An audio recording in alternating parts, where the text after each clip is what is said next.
पेशावर ख़ैबर पख्तनख्वा जे ज़िले कुर्रम में ॿिनि क़बाइलनि विच में हिकु दफ़ो ॿीहर क़बाइली झेड़ो शुरू थी वियो आहे, जंहिंजे नतीजे में 11 ॼणा मारिजी विया जॾहिं त केतिरा ई ज़ख़्मी थी पिया आहिनि। डिप्टी कमिश्नर जावेद अल्लाह महसूद मूजिब क़बाइलनि विच में फायरिंग जो वाक़ियो कुंज अली ज़ई में पेश आयो, जंहिंजे नतीजे में 11 ॼणा मारिजी विया, 6 ज़ख़्मी थी पिया आहिनि। फायरिंग जे नतीजे में ज़ख़्मी थींदड़नि खे अस्पताल पहुचायो वियो। पुलिस मूजिब इलाक़े में पुलिस सिक्योरिटी फोर्सिस जी नफ़री पहुची वई आहे। फायरिंग जे वाक़िए जी जांच कई पई वञे।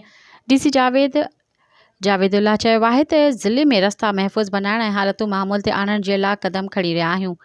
अॻूणे MNA ऐं जिरगा मेंबर पीर हैदर अली शाह चयो आहे त जिरगा मेंबर क़बाइलनि विच में अमन मुआहिदे लाइ अॻु ई मौजूदु आहिनि। मज़ीद ख़बरनि ऐं तफ़सीलात लाइ विज़िट कयो असांजी वेबसाइट www.awamiNewsHD.com ऐं ॾिसंदा रहो अवामी न्यूज़ HD।